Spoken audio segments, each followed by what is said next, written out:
नमस्कार मेरे प्यारे मित्रों। आज हम कक्षा 12 की पुस्तक सरयू का 15वां चैप्टर भारतीय संस्कृति जो बाबू गुलाब राय द्वारा लिखा गया है का अध्ययन करेंगे। तो सबसे पहले पढ़ लेते हैं हम लेखक परिचय। बाबू गुलाब राय का जन्म 1888 को इटावा में हुआ।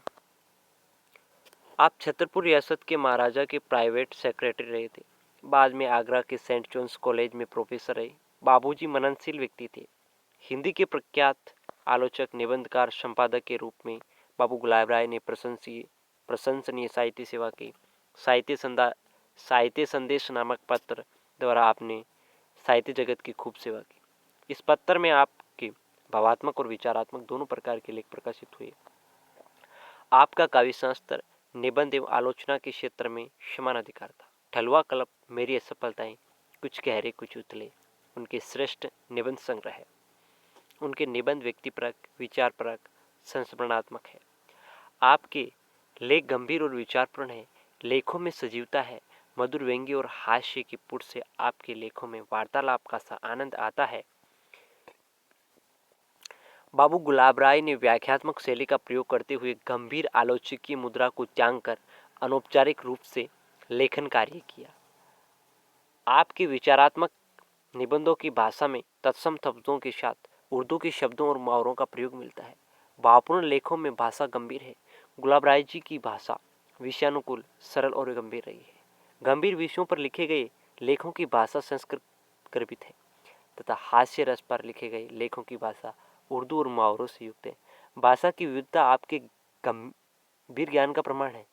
भाषा की तरह शैली भी विषयानुकूल, गवेषणात्मक और समीक्षात्मक बन गई है।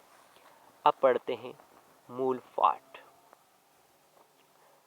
संस्कृति शब्द का संबंध संस्कार से है, जिसका अर्थ है संशोधन करना, उत्तम बनाना, परिष्कार करना। अंग्रेजी शब्द कल्चर में वही धातु है जो एग्रीकल्चर में है। इसका भी अर्थ पैदा करना, सुधारना है। संस्कार व्यक्ति के भी होते हैं और जाति के भी। जातीय संस्कारों को भी संस्कृति कहते हैं। संस्कृति एक समूहवाचक शब्द है। जलवायु के अनुकूल रहन सहन की विधियां और विचार परंपराएं जाति के लोगों में दृढ़मूल हो जाने से जाति के संस्कार बन जाते हैं। इनको प्रत्येक व्यक्ति अपनी निजी प्रकृति के अनुकूल न्यूनाधिक मात्रा में प्रेतक संपत्ति के रूप में प्राप्त करता है। ये संस्कार व्यक्ति के घरेलू जीवन तथा सामाजिक जीवन में परिलक्षित होते हैं। मनुष्य अकेले लेकर भी इनसे छुटकारा नहीं पा सकता है। ये संस्कार दूसरे देशों में निवास करने तथा दूसरे देशवासियों के संपर्क में आने से कुछ परिवर्तित भी हो सकते हैं और कभी कभी दब भी जाते हैं, किंतु अनुकूल वातावरण प्राप्त करने पर फिर उभर आते हैं। संस्कृति का बाह्य पक्ष भी होता है और आंतरिक भी। उसका बाह्य पक्ष आंतरिक का प्रतिबिंब नहीं तो उससे संबंधित अवश्य रहता है। हमारे बाह्य आचार हमारे विचारों और मनोवृत्तियों के परिचायक होते हैं। संस्कृति एक देश विशेष की उपज होती है। उसका संबंध देश के भौतिक वातावरण और उसके पालित पोषित और परिवर्तित विचारों से होता है। भाषा संस्कृति का कुछ बाहरी अंश है, फिर भी वह हमारी जातीय मनोवृत्ति की परिचायिका होती है। कुशल शब्द को ही लीजिए, वह हमारी उस संस्कृति की ओर संकेत करता है जिसमें कि पूजा विधान की संपन्नता के लिए कुश लाना एक दैनिक कार्य माना बना हुआ था। जो कुश ला सकता था वह तंदुरुस्त भी और होशियार भी समझा जाता था। प्रवीण का संबंध वीणा से है। प्रकृष्ट वीणा या प्रवीण हमारी भाषा में गो से संबंधित शब्दों का बाहुल्य है, जिसे गोधूली वेला, जिसमें विवाह जैसे शुभ कार्य संपन्न होते हैं। गोष्ठी गवेषणा, गाय की चाय या खोज के अर्थ विस्तार द्वारा गवेषणा का अर्थ खोज हो गया। गवाक्ष, गो की आंख, खिड़कियों का आकार शायद पहले गोल होता होगा। कुर्सी, अंगीठी गोरस से बनी जिसमें गो का दूध उठाया जाता है। गोपूंछ, नाटक को गो की पूंछ के समान बताया गया। अंत में आकर मूल कथा ही रह जाती है और उसका फैलाव बंद हो जाता है। गोमुखी, जिसके भीतर माला फेरी जाती है और जिससे जल गिरता है, उसे भी कहते हैं। गोपन, छिपाना, ये शब्द भी गो से संबंध रखता है। जो वस्तु पाली जाती है, सुरक्षित रखी जाती है, वे छिपाकर भी रखी जाती है आदि। ये बाहुल्य हमारे समाज में गो की प्रधानता का द्योतक है। भारत गर्म देश है, यहाँ हृदय को शीतल करना मुहावरा है, किंतु आगल देश ठंडा है। वहाँ की परिस्थिति के अनुकूल वार्म रेस्पेक्शन और कोल्ड ट्रीटमेंट आदि मुहावरे हैं। ब्रेकिंग दी आइस मौन भंग करने के अर्थ में आता है। आइस ठंडेपन का प्रतीक है और मौन ठंडेपन का ही द्योतक है। अंग्रेजी का प्रयोग killing two birds with one stone आदि की हिंसात्मक प्रवृत्ति का परिचायक है। हमारे यहाँ इसका अनुवाद हुआ है एक डेले में दो पंजे, किंतु उसमें वे मधुरता नहीं जो एक पंथ दो काज में है। उसके कहते ही हमको गोरस बेचन हरी मिलन एक पंथ दो काज की बात याद आ जाती है। हमारा रहन सहन, पोशाक आदि सभी बातें जातीय परिस्थिति, देश के वातावरण और देश की भावनाओं से संबंधित है। जमीन पर बैठना, हाथ से खाना, नहाकर खाना, लंबे ढीले कपड़े पहनना, बेसिले कपड़ों को अधिक शुद्ध मानना, ये सब चीजें देश की आवश्यकताओं और आदर्शों के अनुकूल है। गर्म देशों में पृथ्वी का स्पर्श बुरा नहीं लगता, इसीलिए यहाँ जूतों का इतना मान नहीं जितना कि विलायत में है। यहाँ हाथ से खाने का चलन इसलिए हुआ है कि यहाँ हर समय हाथ धोए जा सकते हैं। अन्न को भी देवता माना जाता है, उससे सीधा संपर्क अधिक सुखद और स्वाभाविक समझा जाता है। यहाँ नहाने के लिए जल की कमी नहीं और नहाने की आवश्यकता भी अधिक होती है, इसलिए नाना धर्म का अंग हो गया है। इस देश में शरीर को अधिक महत्व नहीं दिया जाता है, इसीलिए लंबे कपड़ों को जो शरीर को उभार में न लावे उसे पूर्णतः ढक ले अधिक महत्व दिया जाता है। बेसिले कपड़े जैसे धोती आदि नित्य सहज में धोए जा सकते, उसमें सीवन का भी किसी प्रकार का मेल नहीं रह सकता है, इसीलिए वे अधिक पवित्र माने जाते हैं। हमारे यहाँ नंगे सिर की अपेक्षा सर ढकना अधिक सांस्कृतिक समझा जाता है। ऐसा सभी पूर्वी देशों में है। यहूदियों के प्रार्थना भवनों में भी नंगे सिर नहीं बैठते हैं। बाल भी शरीर के अंग होने के कारण ढके जाने की अपेक्षा रखते हैं। इसी कारण देश के वातावरण और रुचि के अनुकूल ही मांगल्य वस्तुओं का विधान किया जाता है। फूलों में हमारे यहाँ कमल को सबसे अधिक महत्व दिया जाता है। इसका संबंध जल और सूर्य दोनों से है। वह जल में रहता है और सूर्य को देखकर प्रसन्न होता है। जल और सूर्य दोनों की महती आवश्यकताओं में से है, इसका दोनों से संबंध है। कमल ही सब प्रकार के मानसिक सौंदर्य का उपमान बनता है। चरण कमल, नेत्र कमल, मुख कमल आदि कमल की ही महत्ता की द्योतक है। नवकंज लोचन कंज मुख करकंज पद कंजारुणम, इस छंद में सभी अंग खिल कमल बन गए। नवकंज लोचन कंज कंज मुख करकंज पद कंजारुणम, इस छंद में सभी अंग क्या बन गए? कमल बन गए। आम्र, रसाल, कदली, केला, द्रुवादल, दूब घास होती है उसको कहते हैं। नारियल, श्रीफल, शरीफा आदि को मांगल्य कार्यों में प्रमुख स्थान दिया जाता है। आम यहाँ का विशेष मेवा है, इसमें रस भरा रहता है। इसका बोर वसंत का अग्रदूत माना जाता है। हमारे यहाँ अश्वत्थ पीपल को भी विशेष महत्ता दी गई है। श्रीमद् भागवत गीता में भगवान की विभूतियों में अश्वत्थ को ही माना गया है। अश्वत्थे सर्वे वृक्षणाम।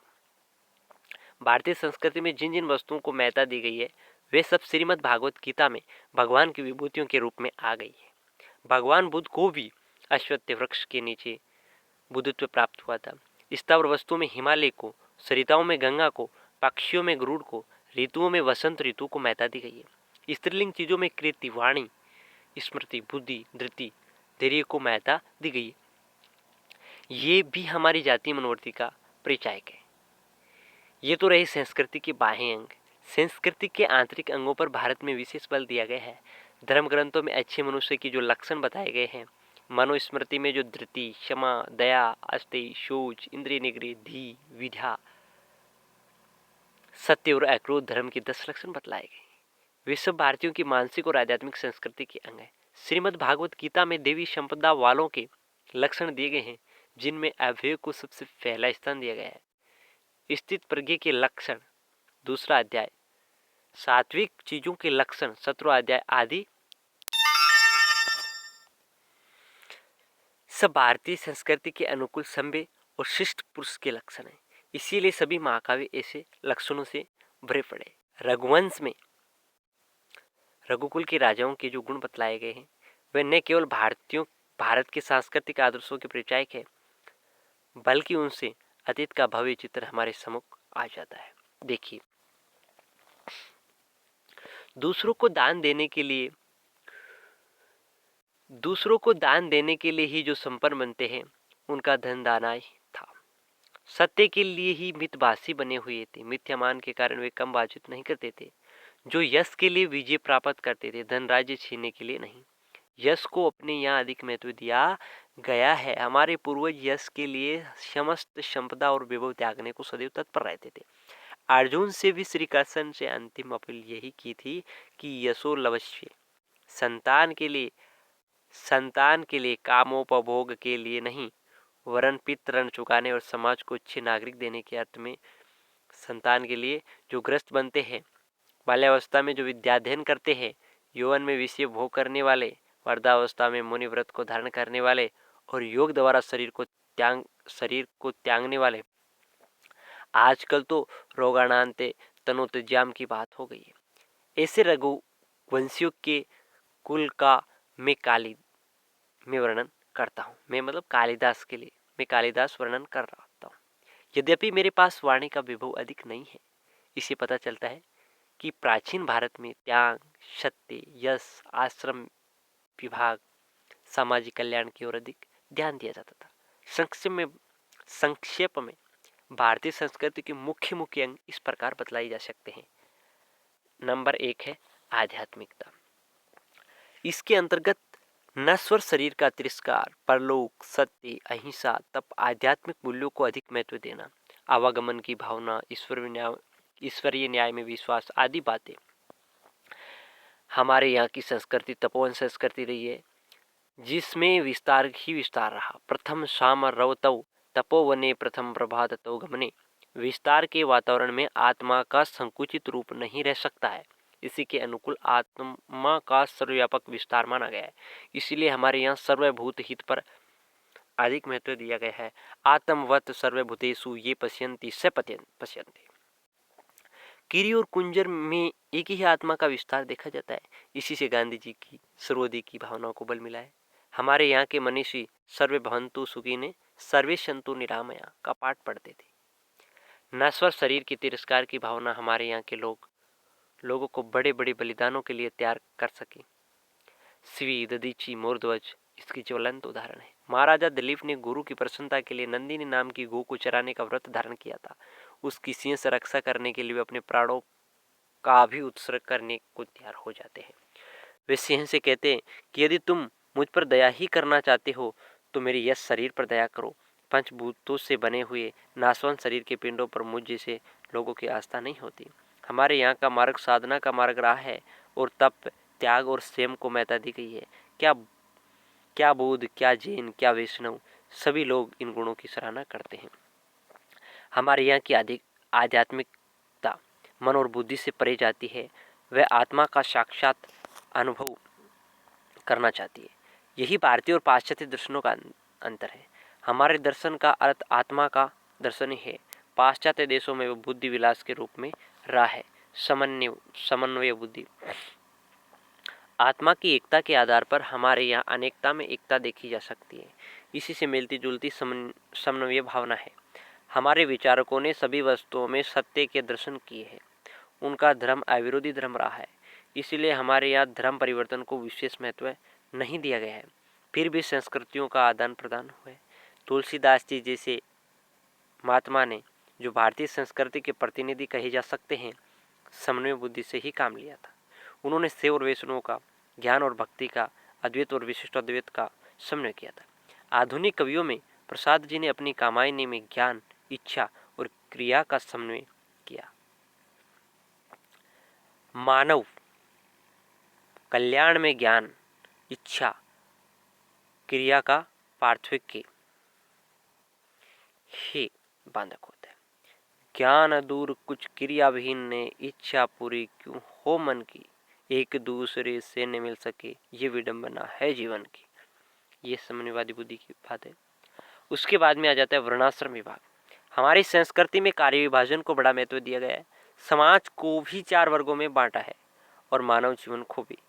सामाजिक विभाजन बढ़ते बढ़ते संकुचित और अपरिवर्तनीय बन गया है। अपरिवर्तनीय बनने में भी इतनी हानि न थी यदि इसका महत्व सिद्धांत और व्यवहार दोनों में एक साथ मान लिया गया होता। कुछ लोगों ने श्रेष्ठता का अधिकार कर लिया, पंडित समदर्शनी की बात भूल गई। हमारे सभी प्रचारकों और सुधारकों ने इसके विरुद्ध आवाज उठाई और उन सब में जोरदार आवाज रही भगवान गौतम बुद्ध, संत कबीर, महात्मा गांधी, पुरुष सूक्त ने तो चारों वर्णों को एक ही विराट शरीर का अंग माना। ब्राह्मणों से मुखमासित बाहु राजन्यकृत। एक ही शरीर के विभिन्न अंगों में कोई ऊंचा नीचा नहीं होता है। सामाजिक संगठन का हमारे यहाँ बहुत ऊंचा आदर्श रखा गया था। वैदिक ऋषि की तो यही भावना थी, लेकिन हम उसको भुला बैठे। अहिंसा, करुणा और मैत्री विनय, चौथा गुण है अहिंसा, करुणा, मैत्री और विनय। इन चार गुणों को इसीलिए ही रखा गया है कि इनके मूल में अहिंसा की भावना है और करुणा, मैत्री, विनय अहिंसा व्रत के पालन में सहायक होते हैं। हिंसा केवल वध करने में ही नहीं होती, वरन किसी का उचित भाग ले लेने और दूसरों का जी दुखाने में भी होती है। इसीलिए हमारे यहाँ सत्यम ब्रूयात के साथ प्रिय ब्रूयात का पाठ पढ़ाया जाता है। करुणा प्राय छोटों के प्रति होती है, मैत्री बराबर वालों के प्रति, विनय बड़ों के प्रति, किंतु हमको सभी के प्रति शिष्टता का व्यवहार करना चाहिए। विनयशील का एक अंग है, उसको बड़ा आवश्यक माना गया है। भगवान कार्सन ने ब्राह्मणों के विशेषणों में विद्या के साथ विनय भी लगाया। विद्या विनय संपन्ने ब्राह्मणे। विनय भारतीय संस्कृति की एक विशेषता है। असांस्कृतिक लोग ही उदित होते हैं। प्रकृति प्रेम। प्रकृति प्रेम भारत वर्ष पर प्रकृति की विशेष कृपा रही। या सभी ऋतुएं समय पर आती है, पर्याप्त काल तक ठहरती है। ऋतुएं अपने अनुकूल फल फूलों का सृजन करती है। धूप और वर्षा के समान अधिकार के कारण वे भूमि सस्य श्यामला हो जाती है। यहाँ का नगाधीराज हिमालय कवियों को सदा से प्रेरणा देता आ रहा है और यहाँ की नदियाँ मोक्षदायिनी समझी जाती रही है। यहाँ कृत्रिम धूप और रोशनी की आवश्यकता नहीं पड़ती है। भारतीय मनुष्य जंगल में रहना पसंद करते थे। वृक्षों में पानी देना एक धार्मिक कार्य समझते हैं। सूर्य और चंद्र दर्शन नित्य और नैमित्तिक कार्य में शुभ माना जाता है।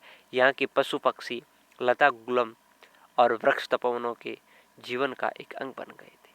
तभी तो शकुंतला के पति ग्रह जाते समय जाने की उन सबों से आज्ञा चाहती, पीछे पीवत नीर जो पहले तुमको प्याए, फूल पात तूरती नहीं गेने हूँ की चाय। जब तुए फुलन के दिवस आवत है सुखदान, फूली अंग समाती नहीं उसो कृत महान। सोये जाती शकुंतला आज पिया के गह, आज्ञा देहूँ प्यान की तुम सब सहित सन है। हमारी संस्कृति इतने में ही संकुचित नहीं है। पारिवारिकता पर हमारी संस्कृति में विशेष बल दिया गया है। भारतीय संस्कृति में शोक की अपेक्षा आनंद को अधिक महत्व दिया गया है। इसीलिए हमारे यहाँ शोकांत नाटकों का निषेध है। भारत में आतिथ्य को विशेष महत्व प्रदान किया गया है। अतिथि को भी देवता माना गया है। अतिथि देवो भव। हमारी संस्कृति के मूल अंगों पर प्रकाश डाला जा चुका है। भारत में विभिन्न जातियों के पारस्परिक संपर्क में आने से संस्कृति की समस्याएं कुछ जटिल हो गई। पुराने जमाने में द्रविड़ और आर्य संस्कृति का समन्वय बहुत रीति से हो गया था। इस समय मुस्लिम और अंग्रेजी संस्कृति का मेल हुआ है। हम इन संस्कृतियों से अछूते नहीं रह सकते हैं। भारतीय संस्कृति की समन्वयशीलता यहाँ भी अपेक्षित है, किंतु समन्वय में अपना न खो बैठना चाहिए।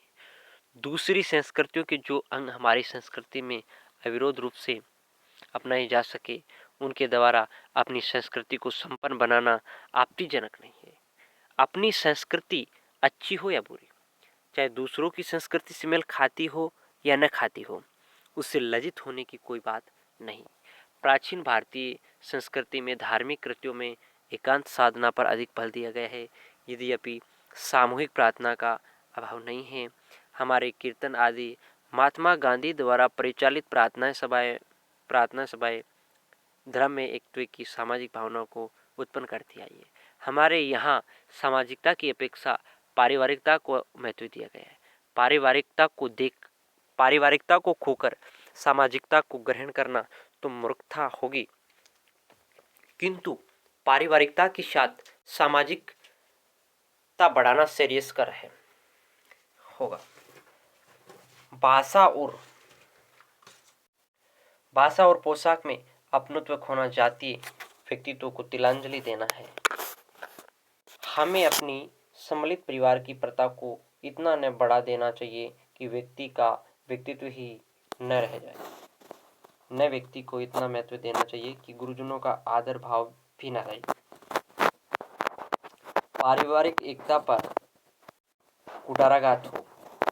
कपड़े और जूते की सभ्यता और कम से कम कपड़ा पहने और नंगे पैर रहने की सभ्यता में भी समन्वय की आवश्यकता है।